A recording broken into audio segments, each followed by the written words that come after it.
The Commando, the elite fighting unit of today's armed forces, and the last 2,000 years. Ancient Discoveries is investigating how the super troops of antiquity operated in every terrain, from frozen Arctic wastelands to the deserts of Africa. What secret military hardware allowed an ancient Swedish army to operate and fight Russian invaders in deep snow? What tactics did U.S. fighters employ in the invasion of Iraq that are almost identical to those invented by Egyptian commandos 2,000 years earlier? How did the simple stirrup create a battlefield revolution of a kind not seen again until the modern tank? And why did the conquistadors send an elite unit on a life-or-death mission into the depths of a live volcano? The heroic history of the Commando is our ancient discovery.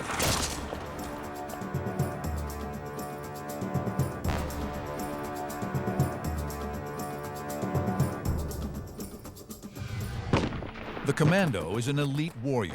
They fight in small units, often deep behind enemy lines. They rely on firepower and speed to move quickly through enemy territory.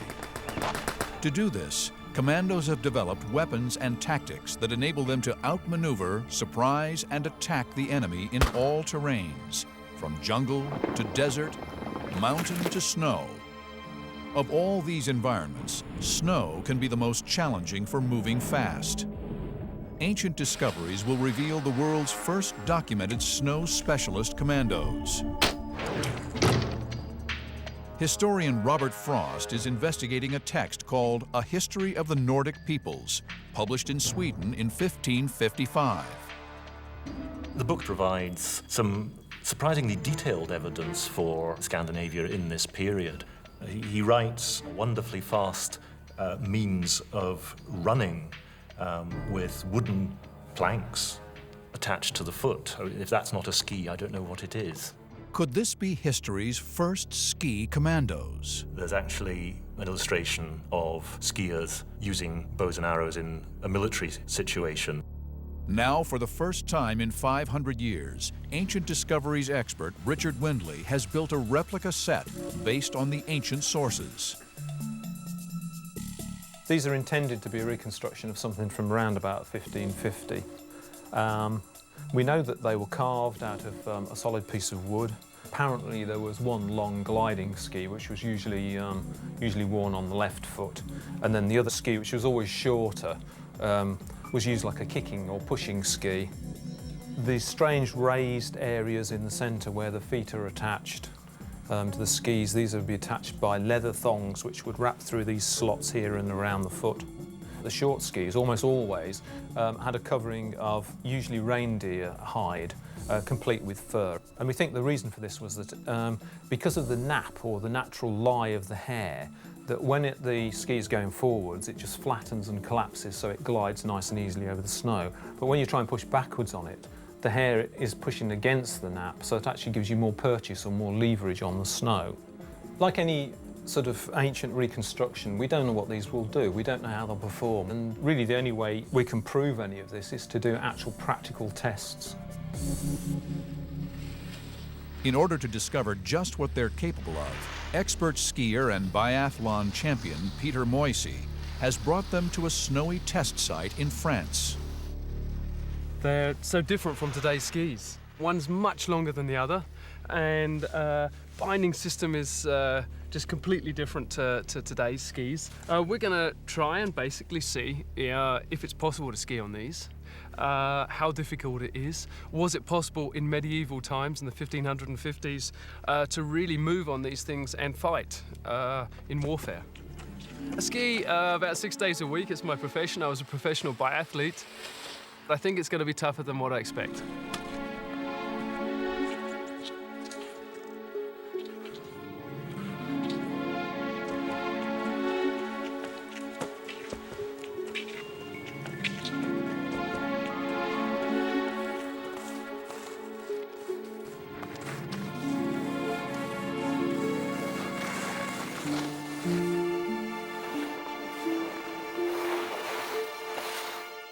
It's getting better and better.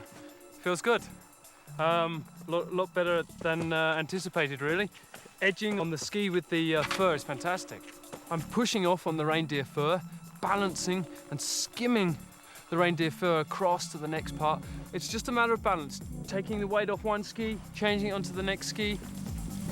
To evaluate the difference between skiing and running over deep snow, we are going to use a double exposure camera shot over a 100-yard course. Now, Peter must race against himself.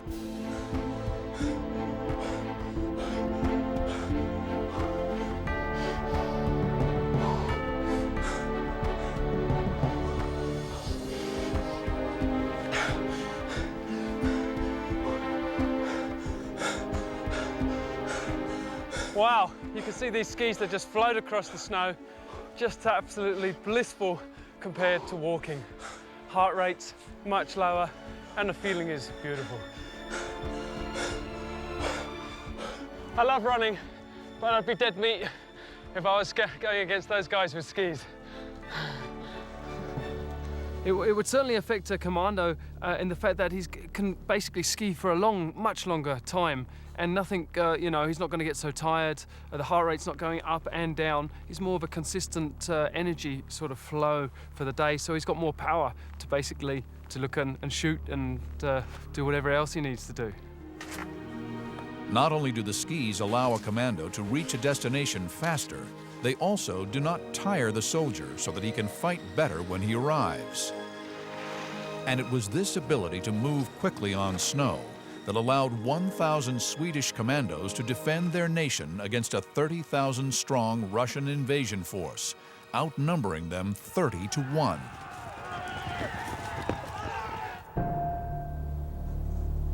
In 1537, Tsar Ivan IV, known as Ivan the Terrible, came to the throne of Russia. A brilliant leader, a bloodthirsty maniac, probably both. Certainly a very significant figure, not just in Russian history, but in the history of Eastern Europe. Ambitious and ruthless, he set his sights on expanding Russian territory at the expense of his neighbors. Above all, Ivan had a very clear idea of the place of Russia in the world and a burning urge to spread Russian power. In 1555, Ivan launched a massive invasion into neighboring territory known as the Karelian Isthmus. It belonged to the rival kingdom of Sweden. When the Russians advanced into Swedish Karelia, they had a fairly substantial force, several thousand strong. It was certainly much larger than the local Swedish forces. But the Russian advance quickly ran into difficulty. Heavy snowfall made an already unfamiliar terrain impassable. Struggling through dense forest and deep snow with drifts as high as 10 feet, many became separated from their comrades. Suddenly, they began to be shot at by unseen snipers. Records describe how the enemy, the local Swedish troops, appeared from nowhere and moved swiftly across the snow, shooting arrows and cutting off the Russian vanguard from the main force. When the Russians tried to escape, their shadowy attackers seemed to move with unnatural speed. Historians put much of this success down to the ability of the Swedes to move faster over the snow on their skis. If snow had fallen freshly and was deep, then it could be highly difficult, especially if you had a cavalry force, because the horses just sink into the snow and can't move terribly rapidly. But the ability to move fast is only half the story. The commando must also be able to fight when he arrives. Even standing still on skis requires strength, balance, and concentration. Will this affect Peter's ability to perform a second task, accurate arrow shooting? I've been able to go downhill, on the flat, uphill, over deep snow, on terrain like this. And the final test will be, can I shoot the bow and arrow? Peter will see if he can ski, stop, and shoot at 2 targets in less than 60 seconds. This technique of fire and maneuver is the same used by modern commandos.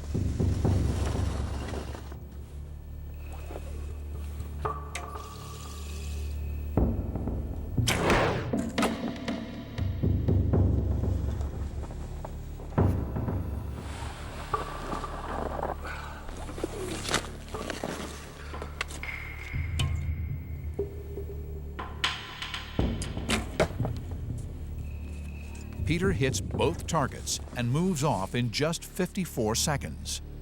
Even when taking the time to stop and shoot, he can still move faster than he can on foot. Yeah, there's no way that the Russians had any chance against the Swedish. With this complete fantastic equipment that they've got, in their heyday, they would have been maneuverable, fast, and would have been able to hit the targets. As ancient discoveries has shown, the Swedish forces could move silently and quickly across snowy terrain on these early skis. Whereas their target was floundering around in the snow, they could move fast, shoot, stop and shoot and move on. And effectively, they cut off the Russian vanguard and destroyed it. The Russian army didn't stand a chance. Ambushed by Swedish ski-borne commandos, 900 were killed and thousands more abandoned their weapons before fleeing. Considering the forces involved, it was a major victory, and it was the ski troops that really won it. The ski commandos of Sweden saved their country from a mighty invasion force. But 500 years earlier, another innovative piece of military hardware had an even greater impact on the balance of power between great armies. It would reverberate through the next 1,000 years. The device looks commonplace to us, but was unknown to the ancients for millennia. Its invention transformed the world of warfare in a single afternoon. In the 11th century, a new method of fighting revolutionized warfare. A seemingly innocuous device would have as big an impact on the battlefield as the invention of the tank nearly 1,000 years later. It was a piece of technology that has gone largely unnoticed in the history books: the stirrup.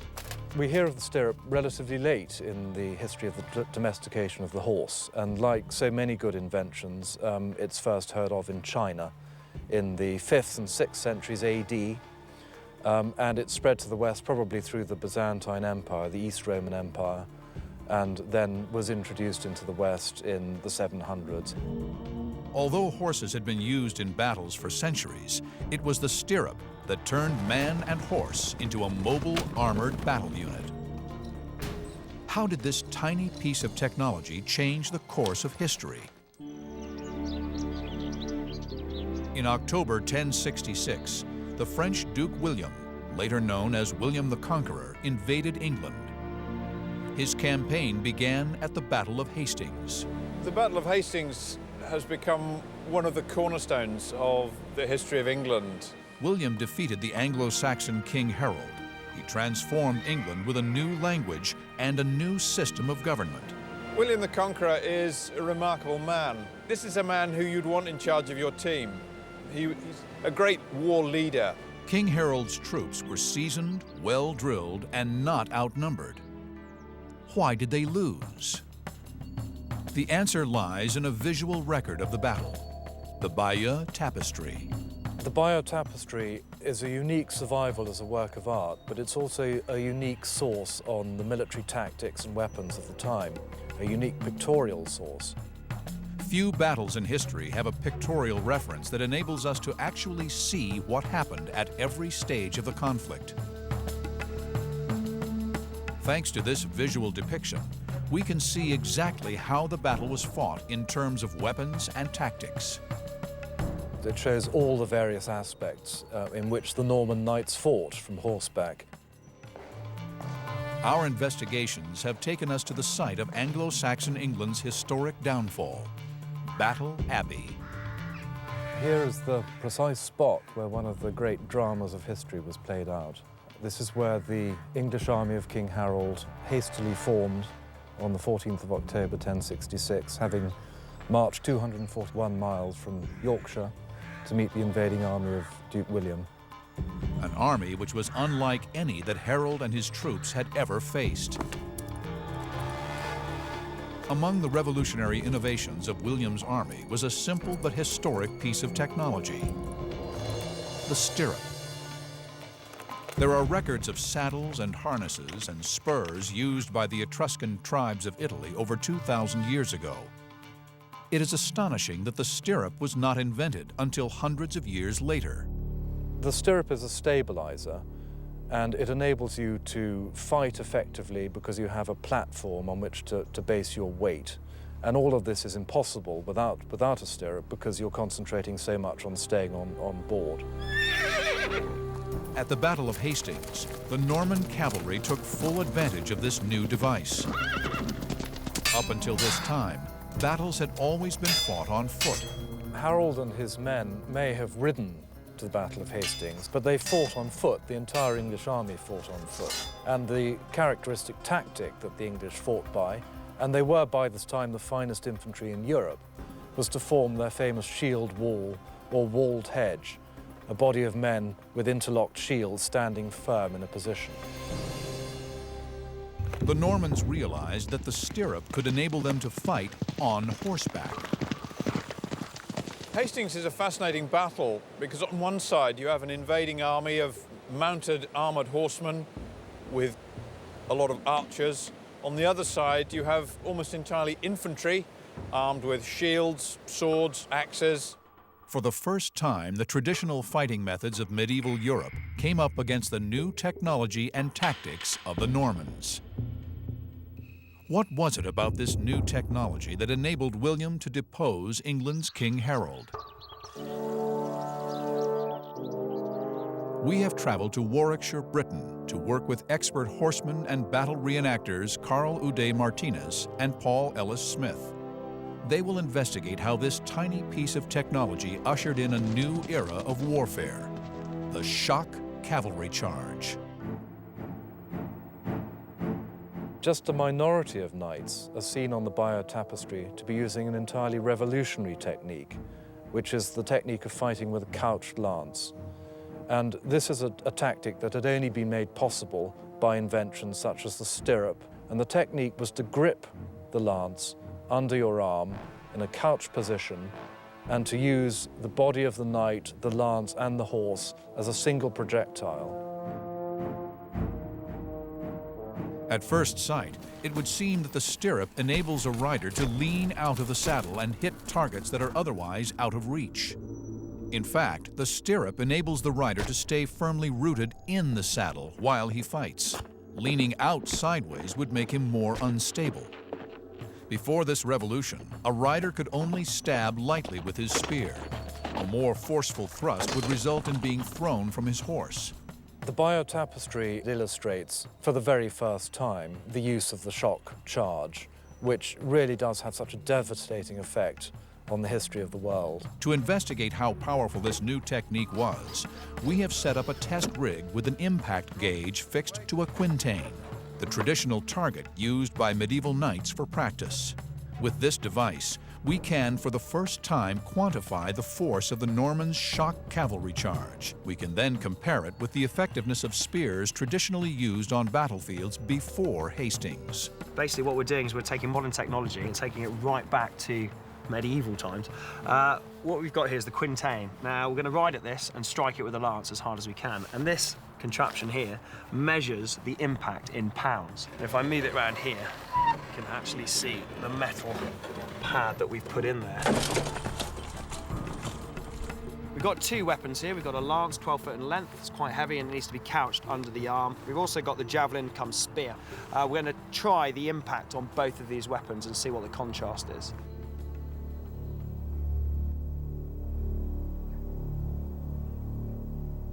First, the lance with no stirrups. For centuries, the standard mode of attack.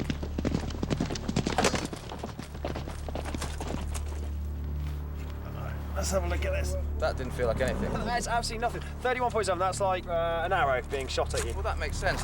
There wasn't any force, there wasn't any impact there at all. The blow inflicted by the lance when not wearing stirrups would have caused some harm, but the overall impact in battle would have been minimal. What difference will the stirrup and the couched lance make to the force of impact? Will we discover that this combination was really the revolutionary innovation that historians claim? How will the couched lance compare with the ordinary spear in battle?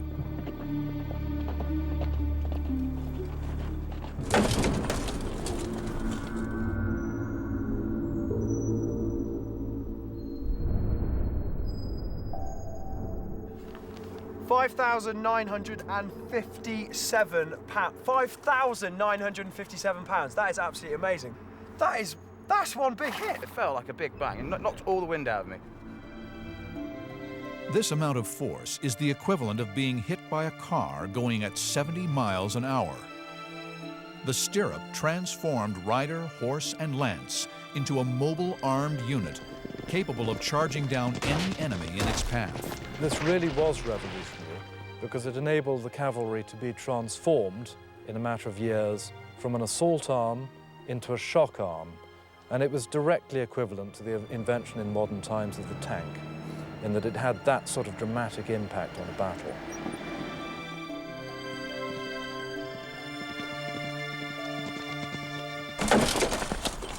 The Battle of Hastings was the first recorded instance of a shock cavalry charge being used in battle.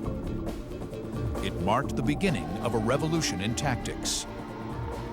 Spurred on by their success at Hastings, the Normans used it to devastating effect in the Crusades.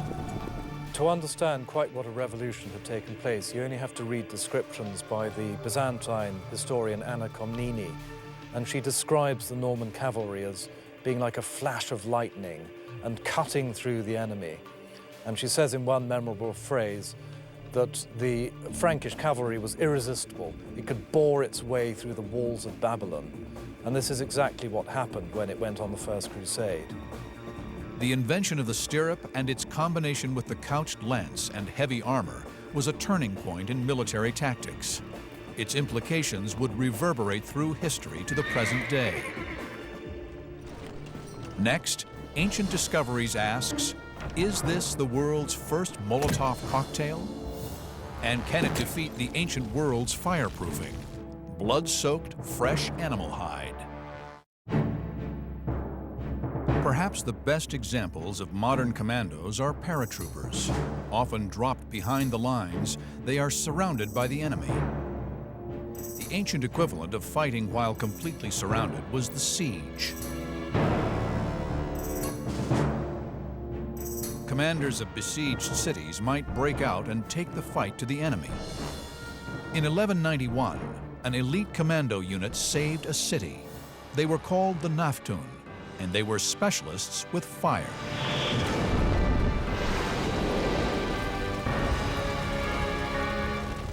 During the Third Crusade in 1190, the Christian invaders laid siege to the city of Acre.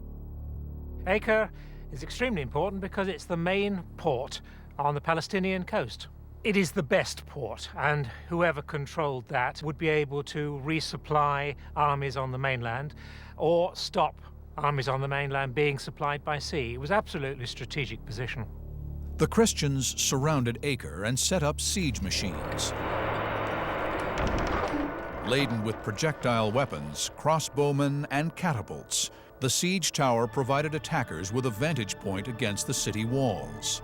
Wooden siege towers had been a major attacking piece of offensive technology for, thousands of years, way back to ancient times. The importance of them was to enable people to shoot at the defenders on the wall. How could the defenders counterattack against these giant war machines? The only way that a siege tower could be destroyed or defeated, in a tactical sense, was to burn it. The garrison made sorties from the city in an attempt to burn down the siege towers. Not a single one succeeded. It seemed that the towers had been constructed with crude but effective fire resistance. The main way of defending a wooden structure like that was to actually put the hides of freshly slaughtered animals. So that's not leather, that is actually the skins of animals. It's rather sort of disgusting to modern taste, as it were, but if it's put on the wooden structure with the hair inwards, that is the inside of the skin on the outside, you've got this sort of manky, wet, yucky thing, which is practically impossible to actually set fire to. So it acts as a fireproof layer. Richard Windley is researching how the defenders managed to negate the tower's fire defenses and save their city. An eyewitness account tells us that an elite commando was trapped inside the city. a member of the infamous Naftun Brigade. The Nafatun or Nafatine brigades were troops which were specifically trained in using fire weapons. Amongst their arsenal of incendiary weapons were a variety of grenades.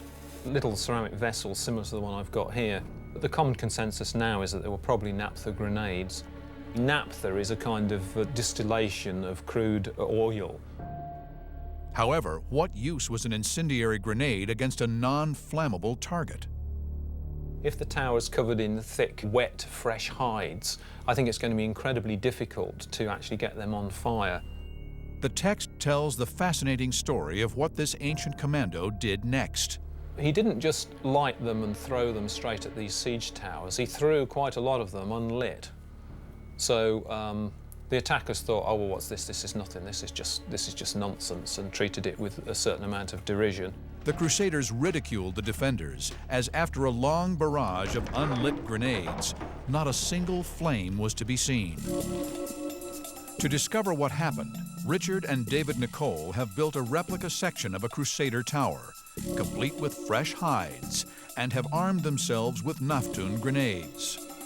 The originals, it's not entirely clear whether they were actually designed to smash or whether they were designed to continue burning as some sort of continuous incendiary, maybe with the fire squirting out the end or something. Yeah. We simply don't know.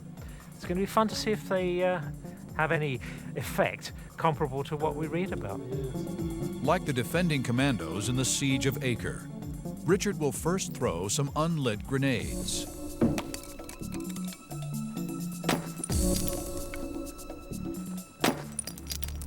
The inflammable naphtha from the unlit grenades soaks the tower so that when the lit one strikes...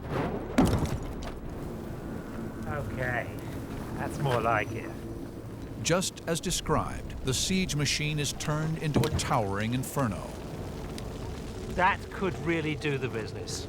If you throw the stuff and let it sort of spread and absorb, but it doesn't catch fire, it gets into the machine, the vapor gets into the machine, then you ignite it, and then that would hopefully be fed again and again. Once the fire's going, they're going to chuck in as many of these things as they can to keep the thing going.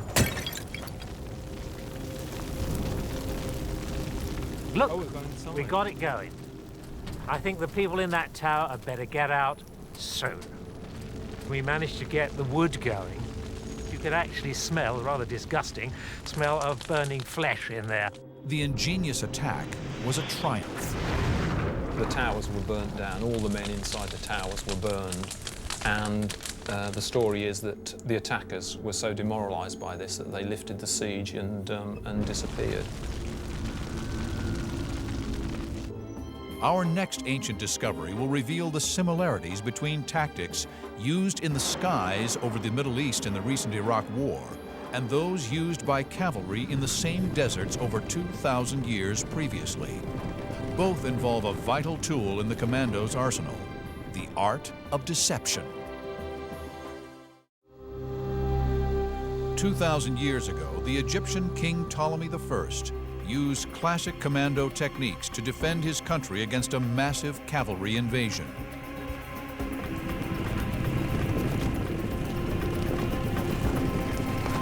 So here I am in the thick of battle. I'm surrounded by Arab horsemen.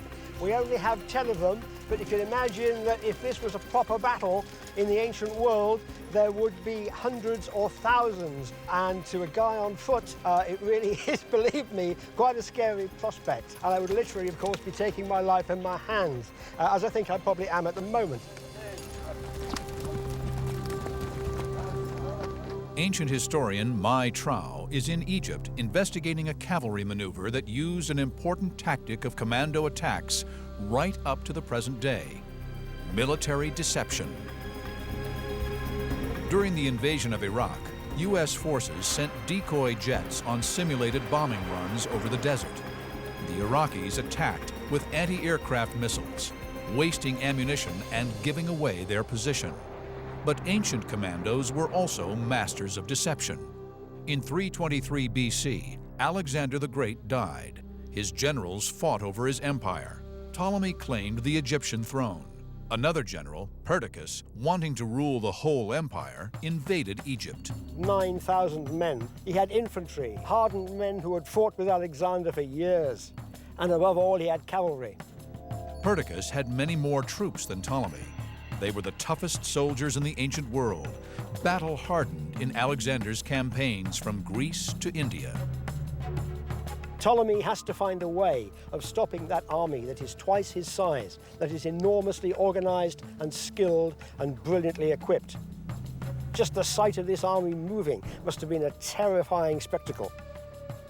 It may have been, who knows, the very sight of that formidable army that gave him the clue, the dust cloud that the army sent up.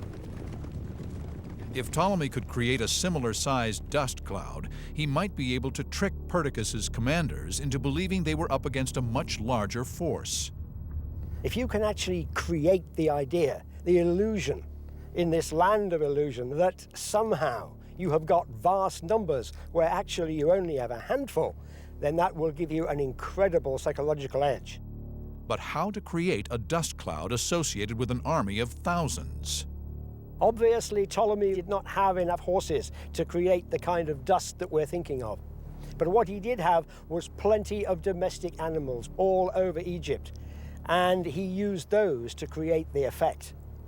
He tied brushwood to their tails, and he would have them driven across the desert, creating clouds and clouds of dust to make it appear to anyone watching that there was a vast army standing in Perdiccas's way. Mai wants to discover whether this is possible. First, we will see how much dust is created by a group of horses, and then see if a group of domestic animals can raise the same sized cloud, if not bigger. On the hill behind me, you can see 10 magnificent Arab horses and their riders. And they're coming towards us as many more of them would have done at the Battle of Pelusium. The dust kicked up by just 10 horses is clearly visible across the sand. The faster they ride, the more dust, the more terrifying, the more noise.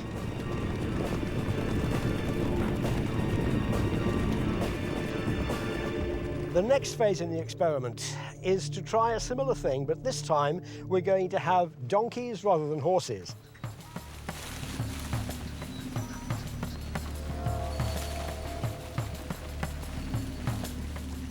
Now, I can't tell who they are. I can't tell what they are. All I can see is dust, and a lot of it. I know, in fact, that there are only 10 donkeys there, and just look at the dust that's being created. We only have 10 donkeys there, but obviously Ptolemy had more than that. Imagine the effect the dust would have if there were 20 times that number. So Ptolemy would be able to make that plus to an incredible degree. You've got to imagine ourselves in the place of Perdiccas' army. They weren't to know that, in fact, it was simply an old-fashioned con trick. Mai has discovered that by using brushwood, 10 donkeys produce much more dust than 10 horses, giving the illusion of a far greater attacking force. The experiments that we've carried out today have proved to me conclusively that Ptolemy got away with a very, very clever stratagem indeed. It was all about thinking on your feet. It was all about outwitting the enemy if you can't outman him. And that is exactly what Ptolemy did. The war ended before it began. Thousands of former comrades in arms were saved from death. Perdiccas failed, and he paid the price. His run had come to an end. Armies do not forgive generals who lose, and his own men turned on him. They mutinied, and he was stabbed to death, his dreams of being the next Alexander gone forever. Victorious Ptolemy became the first king of Egypt. His legacy still survives today. It was probably very good that Ptolemy got Egypt and he retained strong hold of it, because he managed to found the last dynasty of Egypt. And without this, if Egypt had been sort of torn apart by conflicting generals, then we would not have had Egypt lasting for another 300+ years. Thanks to Ptolemy, Egypt has dominated our imagination right up to the present day. Mai has discovered the truth behind one of the most important non-engagements in history. One not through brute force, but through cunning and intelligence. Our final ancient discovery reveals the story of one of the bravest commando operations of all time. It was not against a human enemy, but against nature itself. Throughout history, men have traveled to the ends of the earth in the pursuit of wealth and glory. But rarely has humanity seen such bravery as to venture into the fiery depths of hell itself. Ancient Discoveries reveals what drove a band of elite commandos to venture where no man dared, into the crater of one of the world's most volatile volcanoes. 29 years after Columbus's discovery of the Americas, a small band of Spaniards, known as the Conquistadors, fought the native Aztecs for control of Central America. It was a campaign that would destroy a whole civilization and change the face of the continent forever. Mexico was a huge territory, undiscovered, where they thought they were going to find what they were looking for, gold. Led by the Spaniard Hernán Cortés, the religious zeal and lust for wealth of the conquistadors inspired their mission with ruthless determination. Cortés was desperate for gunpowder. Firearms were his principal advantage over the Aztecs. He was running short. He needed to make more, and for that he needed 3 ingredients: charcoal, saltpeter, and sulfur. Charcoal and saltpeter were no problem to him. It was the sulfur he desperately needed. Sulfur was usually extracted from rock using elaborate furnaces. Cortés did not have time or resources for this, but he knew of another source. Sulfur occurs naturally in live volcanoes. Produced by geological processes deep underground, it is deposited around hot springs called fumaroles. But fumaroles are mainly found inside the volcanic crater. Was Cortés desperate or determined enough to send men to fetch sulfur from an inferno? Letters to the King of Spain give detailed accounts of an expedition by an elite team of commandos, led by the officer Montaño. It was a suicidal mission to collect sulfur from the volcano Popocatépetl. One of Central America's highest peaks, it was an object of fear and veneration to the Aztecs. Popocatépetl is a dangerous volcano in the short range, if you are close to the volcano, in a few kilometers. Currently, the security zone is 12 kilometers from the crater. But if you are 4 or 6 kilometers, it's very dangerous, extremely dangerous. We want to experience what it was like for Cortés's men. So we need to find another volcano that's similar to conditions at the time of the conquistadores. In southeast Mexico is a volcano called El Chichón. The size and depth of the crater is very similar to that of Popocatépetl at the time of Montaño's mission. We're about to trek across this mixture of jungle, scrubland, rivers, and then up those mountains there, up into the crater of the volcano. We've just got to take all the kit necessary for making a TV documentary. The conquistadors needed weapons, armor, all the gear to get in there and make huge, brave efforts just to recover enough sulfur to make gunpowder to secure Cortés's hold on this country. Montaño's men were subjected to an extreme physical ordeal, climbing one of Central America's highest peaks to an altitude of nearly 18,000 feet. They trekked for 2 days across inhospitable terrain. Yet nothing could prepare them for what they would eventually face at the summit. We've managed to establish a base camp here on the edge of the crater. It was easy to imagine what it must have been like for Montaño and his men on that desperate adventure. The plan for tomorrow is actually to abseil down into the crater and to try and collect some sulfur, just as Montaño did half a millennia ago.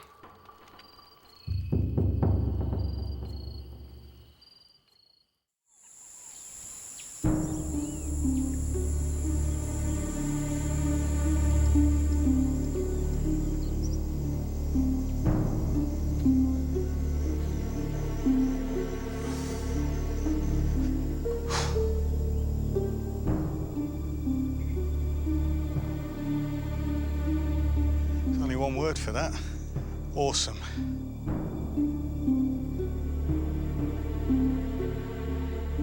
We came up in the dark with no idea what to expect at all. This is just amazing. It's really worthwhile. The moment of truth arrived for Montano and his men. The success of the whole expedition rested on their shoulders.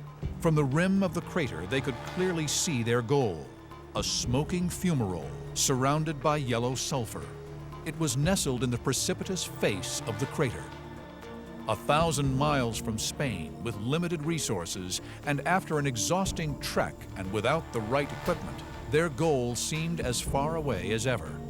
But an intrinsic trait of all elite fighting forces is the ability to improvise in a hostile environment.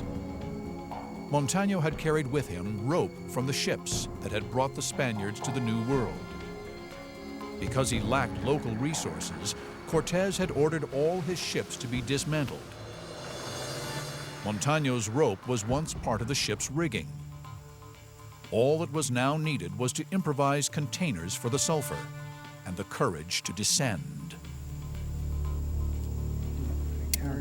Without the aid of modern climbing equipment, Montano took the first leap of faith.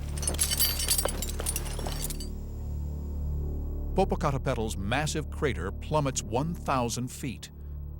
Montano's men had only enough rope for a 100-foot descent, leaving them dangling over a 900-foot drop. More important, there was the ever-present danger of eruption, falling rocks, and suffocation from poisonous gas. With only a relatively short amount of rope, Montano could only descend 1/10 of the crater's depth. John is taking his life in his hands, as Montano's men did. El Chichon is still active, and so dangerous that John will be the first to set foot here since its last eruption 25 years ago.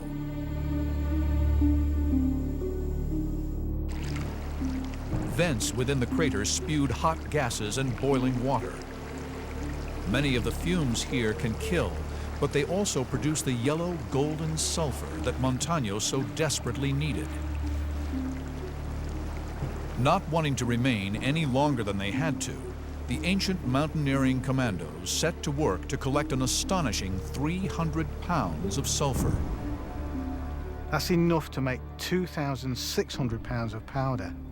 That's a huge amount.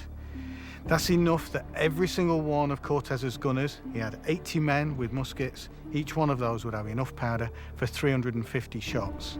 That's enough powder to secure his hold on Mexico and to complete his conquest. Now fully armed and with their technological advantage secure, little could stop Cortés's men. In only a few years, the Aztec population was destroyed and a great empire was brought to its knees. Whilst I might not have a lot of time for the conquistadors and what they did to Mexico, there's no way I can have anything other than total admiration and respect for Montano and his crew. Montano's heroic mission to climb into a live volcano became the stuff of legend. It was one of the turning points in Cortés's conquest of Mexico. Today, Mexico is the most populous Spanish-speaking country in the world. Montano's quest for sulfur changed the face of a continent. The ancient commando faced death in the harshest conditions in which the soldier is called upon to serve. Facing impossible odds, they used invention and ingenuity to overcome adversity. From the ski troops of the ancient Arctic to the dust warriors of ancient Egypt, the weapons and tactics of the ancient commando are still used by the modern soldier to fight and prevail.